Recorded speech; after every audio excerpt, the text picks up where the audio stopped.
जोहार कौशल संवाद के आपण मान को स्वागत।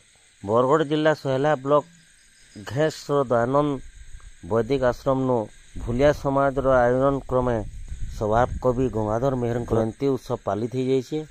विशिष्ट साहित्यिक डॉक्टर सुभाष मेहर पौरोहित्य अनुष्ठित इ सभारे विशिष्ट संस्कृत पंडित पूर्णचंद्र साहू मुख्य अतिथि भाव योगदान करथिला बेलके सम्मानित अतिथि भाव भूलिया समाज सभापति गजराज मेहर देवराज मेहर आ मुख्य वक्ता भाव अध्यापक सुकुमार भोई उपस्थित थिले। सभा प्रारंभ नो गंगाधर प्रेमी अतिथि वृंद को लेकर गोटे शोभा यात्रा जाकर अभिमन्यु साहित्य संसद भवन परिसर रे थिबा गंगाधर मेहर प्रतिमूर्ति माल्यार्पण करबार संगे श्रद्धांजलि देथिले। इ सभारे स्वागत संगीत क्षीरेश्वरी मेहर सीमारेखा मेहर गान करथिला बेलके कुमरमणि मेहर रोहित मेहर सभा संचालन करथिले।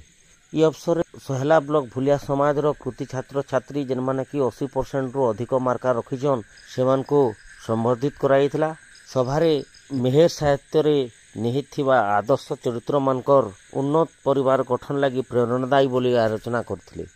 आसुन देखमा पूरा रिपोर्ट।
हाँ है ना 11 बजे